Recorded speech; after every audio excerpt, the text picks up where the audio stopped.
Well, looking good is big business around the world.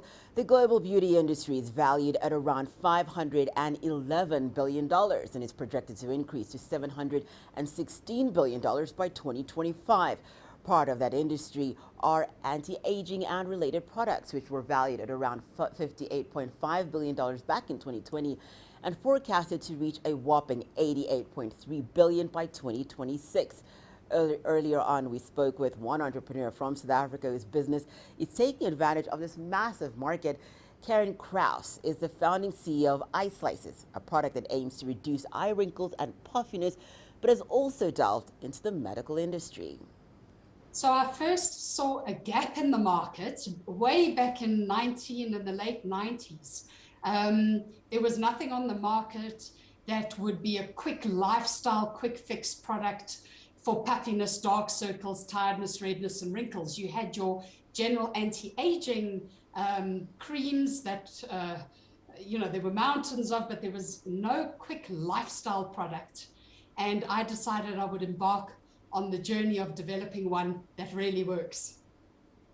And that whole journey was a 10-year journey. Just speak to us real briefly about Yes, how the you developed that technology took. technology.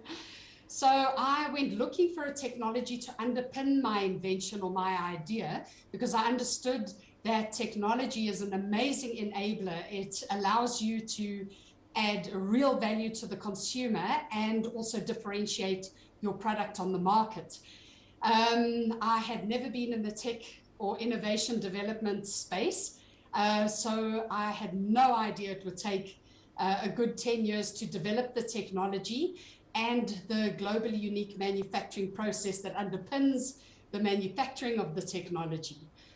So what we have is a patented cryogel polymer technology. It's a dermal delivery system that slowly releases active ingredients into the skin and gives you that kind of quick fix, whether it's an eye treatment pad or a face mask for anti-aging, or like now we're embarking on the journey of in the medical industry for burns and wounds and diabetic ulcers and surgical wounds, which is really exciting, but a long journey indeed. Karen, I want to speak a little bit more about what you've just mentioned, because among the top discussions that we've been hearing about how businesses in Africa can add value to their products and therefore become more competitive on the global market, there's been this call for more innovation and development of technology on the continent. From your own company's experience, Karen, what do you believe other businesses could maybe learn from how innovation and ongoing development of technology at Eye Slices could enable them to differentiate their businesses, as you've mentioned, in the marketplace?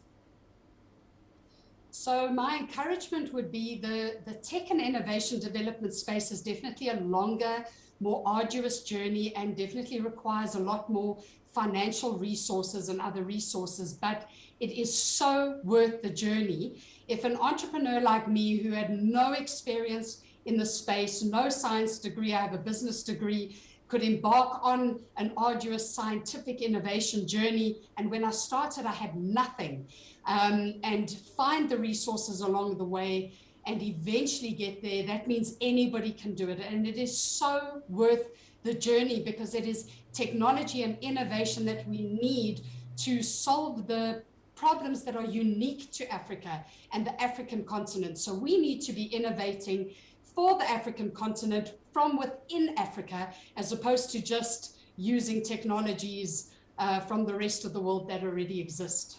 On the back of what you've just shared, Karen, in prior discussions with me, you've mentioned the importance of reinventing for the future and essentially changing world economies and current trends. And I think that was one of the things that was really top of the agenda at the World Economic Forum for 2022. Just speak to us on a practical level. What do you mean by that when you speak about reinventing for the future and essentially changing world economies and current trends?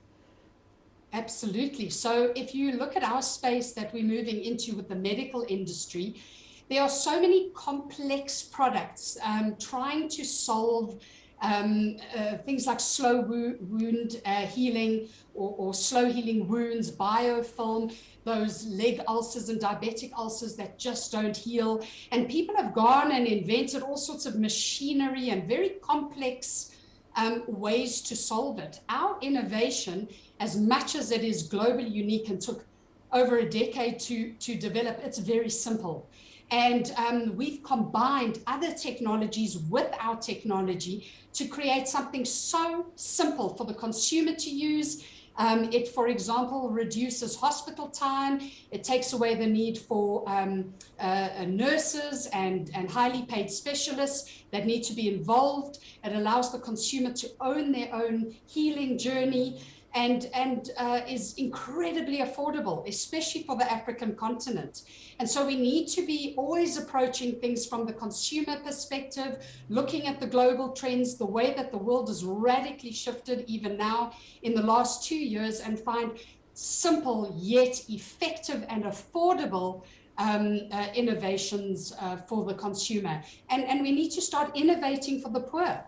Nobody thinks about the poor when they're innovating. We think about those who have got resources, the middle to higher income brackets, which is where most of the pharmaceutical industry plays, unfortunately, because they need to pay back all of their investment. But there's a massive gap to be innovating for the poor, and that's what we're looking at.